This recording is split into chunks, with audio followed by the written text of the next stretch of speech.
you will discover that the yam is a complete tuber from start to finish. You can eat it all if you like. But if you are expecting yam for tomorrow, you must cut off the end to plant it. You see, the seed looks like the bread, and the bread looks like the seed. That is why many people eat the future. But you and I both know that it is impossible to walk in abundance without walking in the covenant. Deuteronomy chapter 8 verse 18, it said, remember the Lord your God, for it is he that giveth thee power to get wealth. Why? That he may establish his covenant, which he sware unto thy fathers, as it is this day. So our escape from the hold of poverty into our wealthy place takes place by engaging the covenant. And what is that covenant? We heard it during the offering this morning.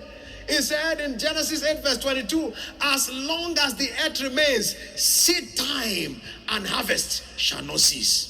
We have a perfect picture of this painted to us in 2 Corinthians. 2 Corinthians chapter 9, beginning from verse 6. It said to us, it said, this I say, he that soweth sparingly shall also reap sparingly. He that soweth bountifully shall also reap bountifully. He said, every man as he purposes in his heart, he says, so let him give, not grudgingly or of necessity, for God loveth a cheerful giver. And what is God's response? Verse 8. God is able to make all grace abound toward you, that you always, having all sufficiency in all things, may abound unto every good work. Verse 9.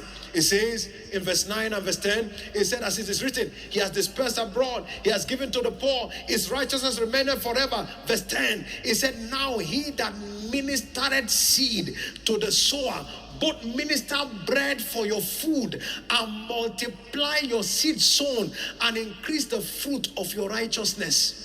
What is God showing us there? If anyone will enter into plenty, the pathway is the pathway of the covenant.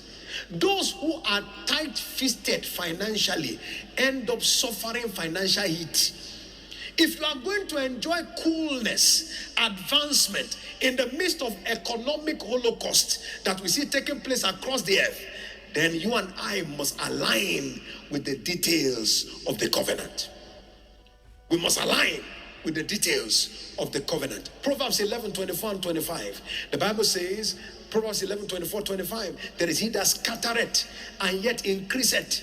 There is he that withholdeth more than is meet, but it tendeth to poverty. He said in verse 25, the liberal soul shall be made fat, and he that watereth shall also be watered himself.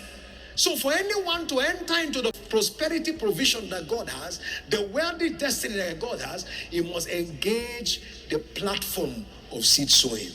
That's why it is usually said, give us, never lack. If you find a man that is an addicted giver, he becomes a candidate for divine abundance.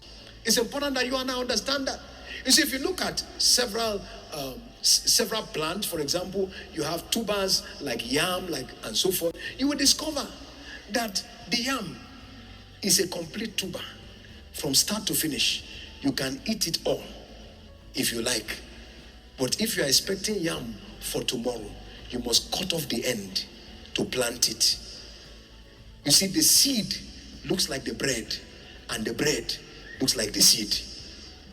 That is why many people eat the future. The seed looks like the bread, and the bread looks like the seed. If you like, you can cook the yam from start to finish. You can fry it from start to finish. But when you finish that tuber, you ate tomorrow's yam in today's meal. There are so many people today who are eating their financial future by refusing to give. Please hear this and hear it very well. He said, he that ministereth seed to the sower. What does he do? He said he also ministers bread for your food. But what you eat cannot multiply. It can only multiply the seed that is sown. So those who expect multiplication are the ones who commit themselves to engagement in the covenant. It's so simple and so clean. So simple and so straightforward.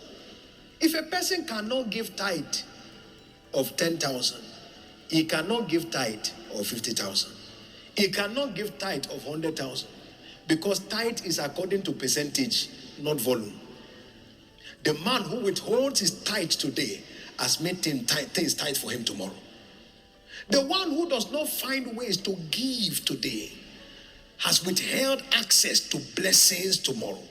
If you are going to escape financial penury, then our commitment to giving is a vital necessity.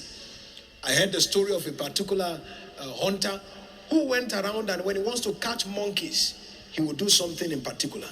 He opens a coconut with a very small hole and he puts food inside the coconut. The monkey looks inside the coconut, he sees what he likes, so he puts his hand inside and he holds the thing inside the coconut, want to pull his hand out.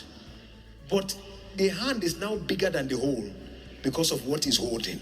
So he stays there struggling, but he will not let go of the thing that he's holding until the hunter comes to catch him and kill him. Hear this. The things people refuse to let go is why poverty refuses to let them go. If we learn to open our hands, what has been holding us down will let us go.